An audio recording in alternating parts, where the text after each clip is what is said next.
তেলিয়ামুড়ায় নতুন করে সাজিয়ে গুছিয়ে বসানো হলো কবি সুকান্ত ভট্টাচার্যের মর্মর মূর্তি। শুক্রবার তেলিয়ামুড়ার সুকান্ত কলোনি স্থিত জওহরলাল নেহেরু বিদ্যাপীঠ সিনিয়র বেসিক স্কুল প্রাঙ্গণে বসানো হয় এই মর্মর মূর্তি। তেলিয়ামুড়া পুর পরিষদের উদ্যোগে কবি সুকান্ত ভট্টাচার্যের মর্মর মূর্তির উদ্ঘাটন করেন ত্রিপুরা বিধানসভার মুখ্য সচেতক তথা তেলিয়ামুড়া বিধানসভা কেন্দ্রের বিধায়িকা কল্যাণী সাহা রায়। তিনি বলেন, দীর্ঘদিন ধরে বিপ্লবী কবির এই মূর্তিটি অনাদরে অপেক্ষায় পড়েছিল। এর একটা মর্মর মূর্তি ছিল তেলিয়ামুড়া মোটর স্ট্যান্ডে, অত্যন্ত অনাদরে উপেক্ষায় ছিল এই মূর্তি।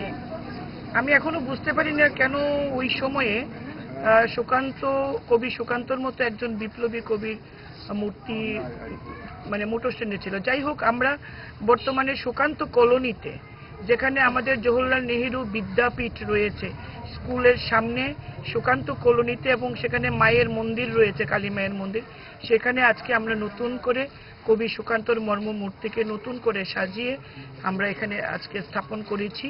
এবং এটা আমরা আমাদের মিউনিসিপ্যালিটির চেয়ারম্যান, সমস্ত মাননীয় কাউন্সিলরগণ, আমাদের ডেপুটি সিইও অমিত রায়চৌধুরী এবং আমাদের আরো অনেক স্থানীয় লোকজনদেরকে নিয়ে এখানে আমরা তার উদ্বোধন আজকে করলাম।